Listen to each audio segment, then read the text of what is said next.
March 10, 1905, Cleveland Cassie Chadwick awaits her sentence in court. It has become a media circus. Outside the courthouse, hundreds of onlookers, photographers, and journalists gather, while inside, Andrew Carnegie, one of the world's richest men, along with bankers and high society figures, has attended the trial to see firsthand the fate of the con artist. Ambitious, deceitful, cunning, and strategic, this is the story of how Cassie Chadwick managed to deceive everyone.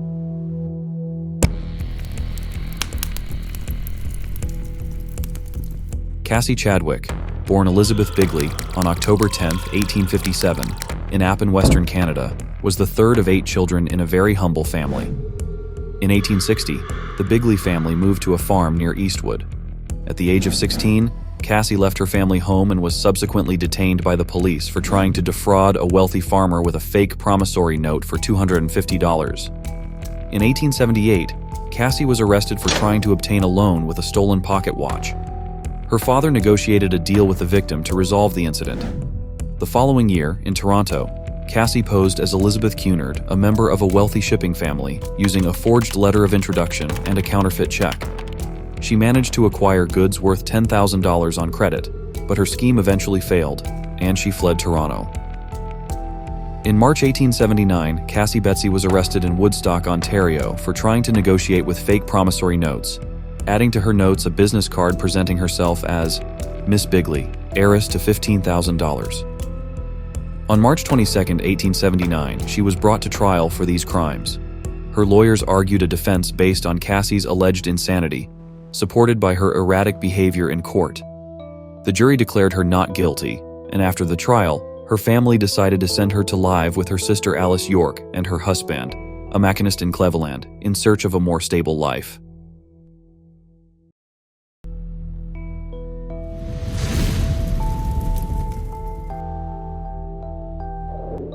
After a temporary stay with her sister and brother-in-law, Cassie rented the lower floor of a house at 149 Garden Street, Cleveland, owned by a certain Mrs. Brown. Presenting herself as a widow, she adopted the alias of Madame Lydia de Vere and established herself as a clairvoyant, funding her new venture with a bank loan secured against her sister and brother-in-law's furniture.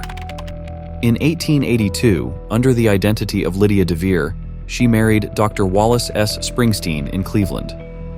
The ceremony took place on November 21st, before a justice of the peace. She took the name Mrs. Lydia Springsteen and moved to the doctor's residence at 3 Garden Street. Her wedding was covered with a photograph and an article in the newspaper, The Plain Dealer. The newspaper publication led Alice York, Cassie's sister, and several merchants to confront the couple at their home, demanding payment for the debts accumulated by Cassie. The doctor investigated Cassie's past, and upon discovering her true identity, he expelled her from his home. He filed for divorce, which was granted in early 1883, and he took responsibility for the debts of his ex-wife. After the annulment of her first marriage, Cassie resumed her career as a clairvoyant under the pseudonym Madame Marie LaRose. During this period, she married John R. Scott, a farmer from Trumbull County, Ohio. She persuaded Scott to sign a prenuptial agreement, citing abuse in her first marriage. After 4 years of rural life, Cassie approached a lawyer in Youngstown and filed an affidavit admitting to adultery, instructing her lawyer to initiate divorce proceedings from Scott. In 1889, Cassie was sentenced to 9.5 years in prison in Toledo for forgery offenses, but was released on parole in 1893. Subsequently, she returned to Cleveland to continue her life. Before continuing, please like, subscribe, and turn on notifications to not miss my videos. Your support means a lot to me.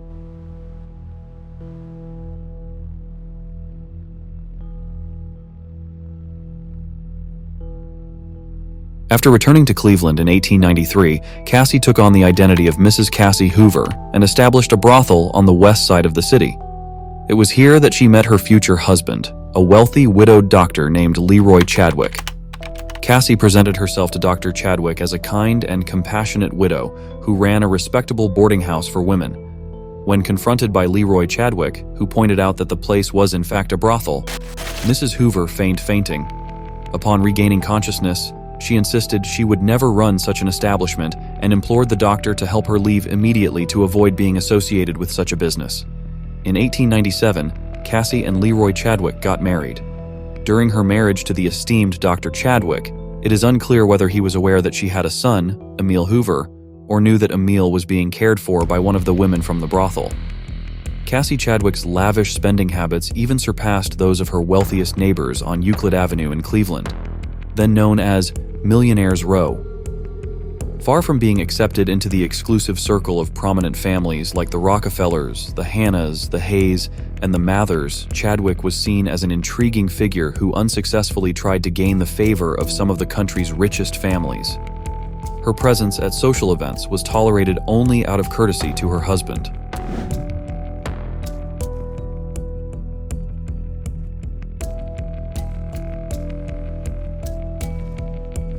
Following her wedding in 1897, Cassie Chadwick initiated her most ambitious and successful scam, pretending to be the illegitimate daughter of Andrew Carnegie, one of the richest Americans in history.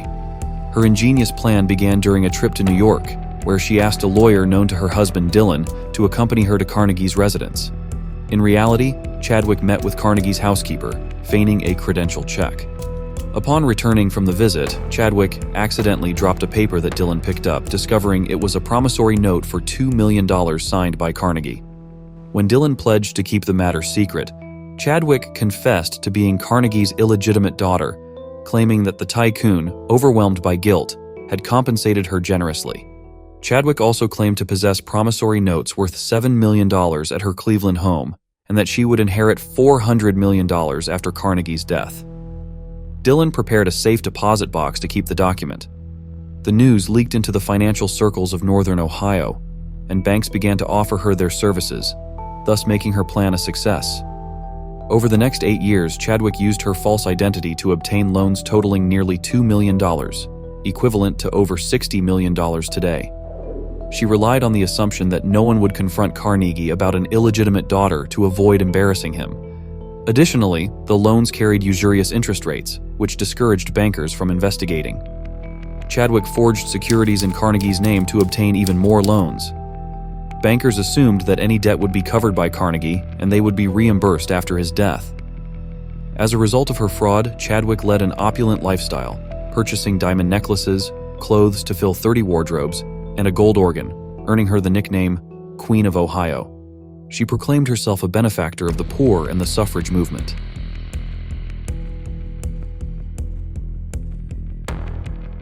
In November 1904, Chadwick secured a loan of $190,000 from Herbert B. Newton, a banker from Brookline, Massachusetts.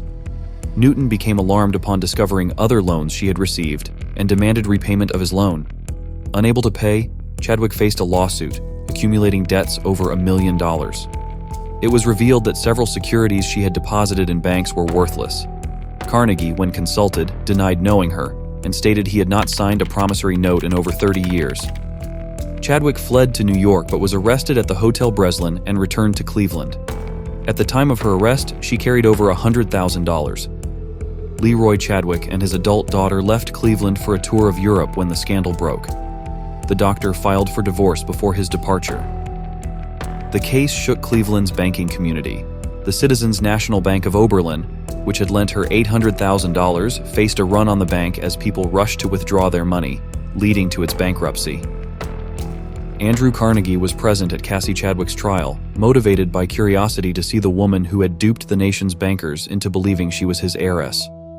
Among the attendees were also members of the wealthy families from Millionaires Row, whom Chadwick had fervently tried to impress and win their acceptance.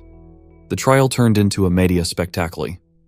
On March 10, 1905, a Cleveland court found Chadwick guilty, sentencing her to 14 years in prison and a fine of $70,000 for conspiring to cause the bankruptcy of Citizens National Bank and for conspiracy against the government. On January 1, 1906, Chadwick was transferred to the Ohio State Penitentiary in Columbus. She arrived with trunks full of personal belongings for her cell, including clothes, photographs, and furniture. The prison warden allowed this due to her celebrity status. With her health declining, Chadwick began drafting detailed instructions for her funeral. She ordered her son Emil to use part of her hidden funds to buy a gravestone on the family plot in Canada. She suffered a nervous breakdown on September 17, 1907, resulting in blindness. The The New York Times reported on October 9, 1907, that Chadwick was suffering from heart and stomach problems. Chadwick died in the Columbus Penitentiary on her 50th birthday, October 10, 1907. The funeral was officiated by Reverend F.W. Thompson. Her burial took place on October 16, 1907, in the Episcopal Cemetery of her hometown.